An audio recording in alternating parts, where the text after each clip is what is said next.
नमस्कार मैत्रिणींनो. आजच्या धावपळीच्या जीवनात चिंता ही प्रत्येकाच्या आयुष्याचा भाग बनली आहे.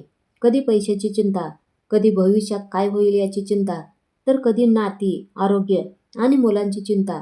अनेकदा आपण हसत असतो, कामे करत असतो, पण आतून मन खूप अस्वस्थ असतं.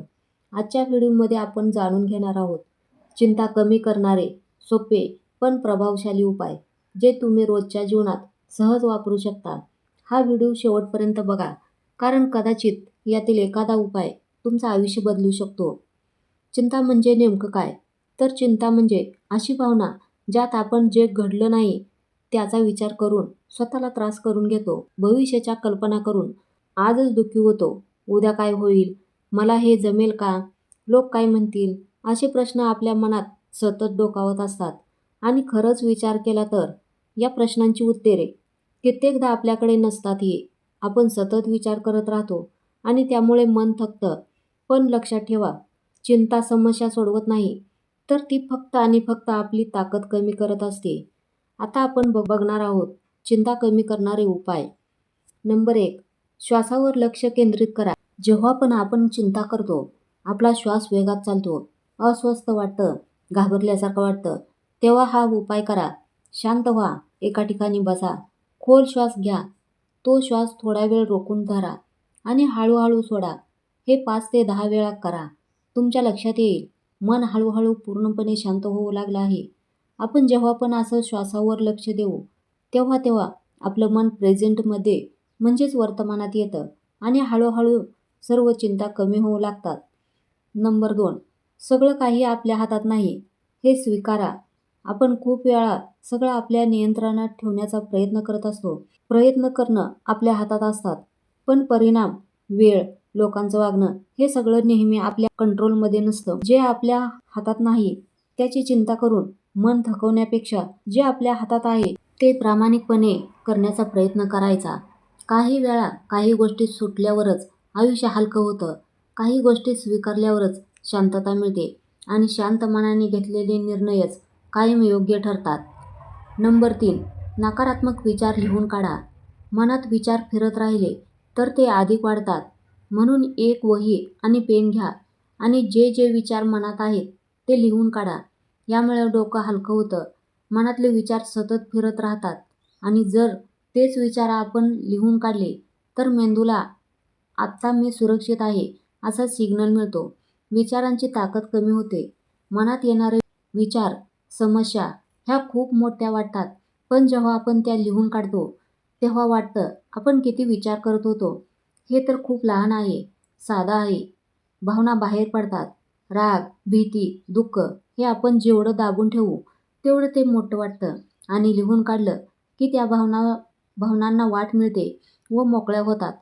लिहिल्यावरच समस्या स्पष्ट दिसतात. नेमकी अडचण काय आहे हे कळतं. सगळंच वाईट आहे हा भ्रम तुटतो. नवीन सकारात्मक विचारांना जागा निर्माण होते. नकारात्मक विचार बाहेर पडल्यावर मनात एक वेगळीच शांतता निर्माण होते. नंबर 4. शरीराची हालचाल करा. चालणं, योगा किंवा कामात मनाला व्यस्त ठेवा. शरीराची साधी हालचाल, चालणं, स्ट्रेचिंग यामुळे मेंदूतील स्ट्रेस हार्मोन्स कमी होतात. मनावरचा ताण कमी होतो. विचारांची गडबड कमी होते. यासाठी खूप सारा अट्टहास करायची गरज नाही. दिवसभरातून 10 ते 15 मिनिटे पुरेसे आहेत. व्यायामामुळे शरीरातील हॉर्मोन्स तयार होतात. यामुळे नैराश्य, भीती, अस्वस्थता कमी होते आणि साहजिकच आत्मविश्वास वाढतो. दररोज वेळ मिळत नसेल तर एक दिवसाआड आठवड्यातून 4 ते 5 दिवस 20 ते 30 मिनिटे पुरेसे आहेत. योगा करा. श्वसन प्लस हालचाल बरोबर मनावर थेट परिणाम. योगामुळे हृदयाची गती स्थिर होते, झोप सुधारते, चिडचिड कमी होते. जर चिंता जास्त असेल तर योगा सर्वात सुरक्षित आणि प्रभावी उपाय आहे. त्याचबरोबर प्राणायाम सुद्धा खूप फायदेशीर ठरतात. अनुलोम विलोम मन शांत करतात. भ्रामरी घाबरटपणा दूर करते आणि डीप ब्रीदिंग यामुळे तणाव दूर होतो. फक्त विचार बदलून चिंता जात नाही. शरीर हलवलं की मन आपोआप बदलतं. नंबर 5. सोशल मीडियापासून ब्रेक घ्या. जेव्हा चिंता खूप जास्त प्रमाणात असते तेव्हा सोशल मीडियापासून थोडं लांब राहणं नक्कीच फायद्याचं ठरतं. मी असं म्हणत नाही की पूर्णपणे बंद करा, तर थोडा ब्रेक घ्या. आपण सतत फोन चेक करत असतो, स्क्रोलिंग करत असतो. त्यामुळे काय होतं तर तुलना करायला लागतो. सगळे पुढे जात आहेत, आपणच मागे आहोत. जास्त माहितीचा मारा, यामुळे मेंदू थकतो. निगेटिव्ह रील्स, न्यूज, कमेंट मनावर ओझं लादतात आणि सतत फोन पाहण्याच्या सवयीमुळे मन अस्वस्थ होतं. म्हणून दिवसातून थोडा वेळ तरी मोबाईलपासून लांब राहावं. यामुळे मन शांत होतं, स्वतःची तुलना थांबते, झोप सुधारते, विचारांना स्पष्टता येते आणि आत्मविश्वास हळूहळू वाढतो. त्यासाठी तुम्ही सकाळी उठताच फोन हातात घेणं टाळा. झोपण्याआधी 1 तास फोनपासून लांब राहा. निगेटिव्ह वाटणाऱ्या लोकांना अनफॉलो करा, म्यूट करा.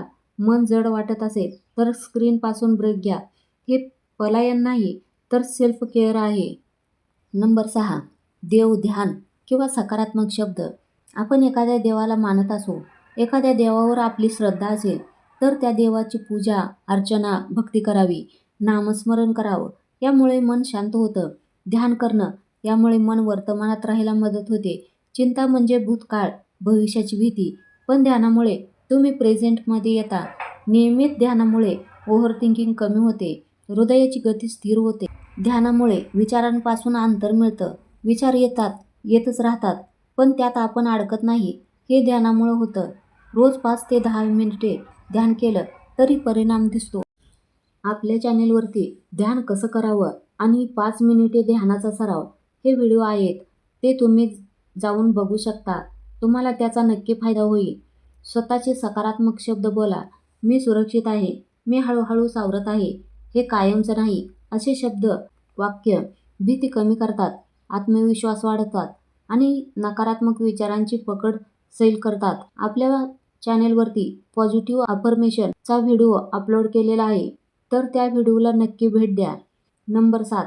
मदत मागायला लाजू नका.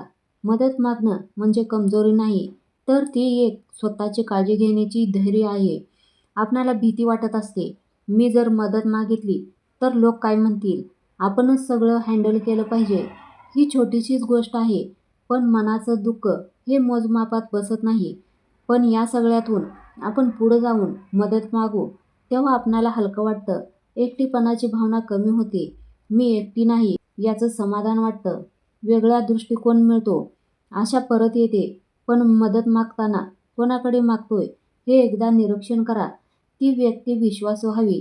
ती मित्र किंवा मैत्रीण असू शकते, कुटुंबातील असू शकते. याच्या पुढे जाऊन डॉक्टर किंवा काउन्सिलरची अपॉइंटमेंट घ्यावी. किंवा कधीकधी आपणाला अशा व्यक्तीची गरज असते. ती व्यक्ती आपणाला जज न करता फक्त आपलं ऐकून घेणारी. अशा वेळी योग्य त्या व्यक्तीची मदत आपण घेऊ शकतो. मैत्रिणींनो, चिंता हा आयुष्याचा भाग आहे, पण ती आयुष्यावर राज्य करू नये. लक्षात ठेवा, आजचा दिवस तुमच्याकडे आहे, उद्याचं उद्या पाहू. जर हा व्हिडिओ तुम्हाला उपयोगी वाटला असेल तर लाईक करा, शेअर करा, कमेंट करा. तुम्हाला पण कधी चिंता सतावते का आणि त्यावेळी तुम्ही काय करता? आणि चॅनेलला सबस्क्राईब करायला विसरू नका. धन्यवाद. भेटूया पुढच्या व्हिडिओमध्ये.